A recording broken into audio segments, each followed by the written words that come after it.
with Ken sa Stay Zone 2? I don't know. Okay, gusto daw nila makita. Ang great Ken. Pero paano po yan? May ano din eh. May bago rin gagawin si Ken Chan na isa pang pelikula. With Jillian Ward naman. Paano yun, Ken? Grabe. Pero bukod doon, syempre, may share din kami sa inyo, yung Dear Cross. Maglo-launch na po kami this month? Next month? Soon.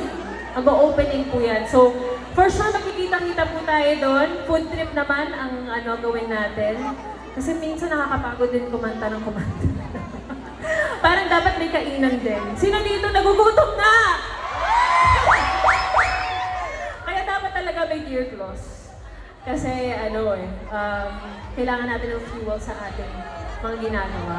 Okay, etong susunod ko nakakantahin. Gusto ko sana nandito si Moshi. Okay lang ba?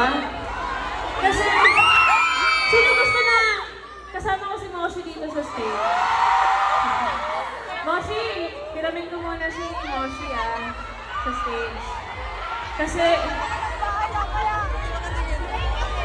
Kasi itong song na to, parang feeling ko, bagay kay Ice.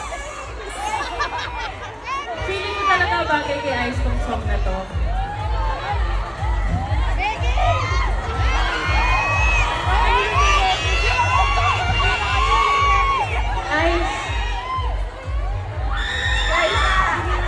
Ice ba tayo dyan? Nakakabigla to. Parang Arjang ako dito Hindi kasi natutuwa lang ako kay Ice sa mga TikTok videos niya. Sobrang supportive mo talaga, hindi lang sa akin. Yung bathrobe ko. Mahaba yung bathrobe ko.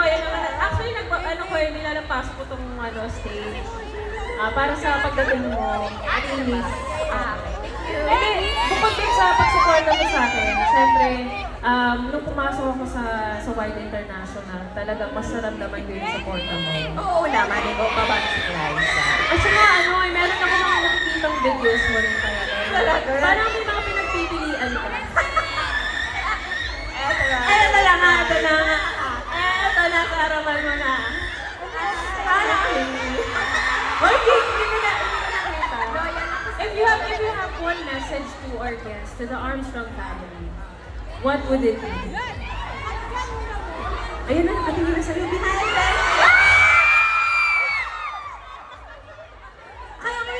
Welcome to the Philippines again. I just wanna say hi. I'm so nervous right now. Like, Miss Liza is here and you're here and everybody's here.